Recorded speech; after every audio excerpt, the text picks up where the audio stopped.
Het is hier en betiert, maar daar maait je de man van de kabitploeg uit Veenkleester haar net drok om.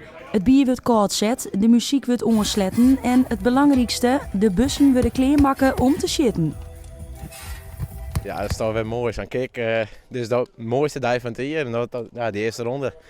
Dan verneem je die knal echt even op het gezicht bij. Ja, prachtig. Ja, die laatste wien, ik was aardig goed. Ja, nee, dat ontkwam je ook een beetje. Ik denk, bliksem, dit ben wel klappers. Ja, dat is voor ons in principe een beetje traditie. Eigenlijk doen we het al jaren al. Dus ja, het is ook wel mooi om van Kleester een beetje weg te scoren. Er gebeurt net heel veel in het dorp, dus dan maar weer het maar even aan. Jonken het shitten had de ploeg ook verskate activiteiten organiseren en komen live artiesten te jong. En die dat jaarlijks naar uitzien wordt. Ja, op 1 januari is je ook alweer uit naar 23 december, zeg maar. En we zijn een paar normaal. Zijn we er wel mee bezig om voor te bereiden. En dan, ja, het is gewoon de kick, het evenement erbij, het zitten, het gezelligheid, prachtig. Het is gewoon machinaal en nou, een beetje het water weer wat knap is. Dus machinaal een bier drinken, weer het feest meidje, iedereen wat gelukkig meidje. En dat is ons doel een beetje. Ik denk dat we daar ook wel een beetje goed op beginnen.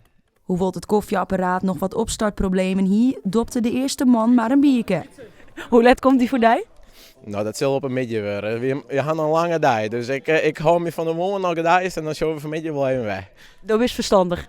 Dat hoop ik al, ja, maar dan maken we jong weer even zien. Ja, dit wordt wel goed.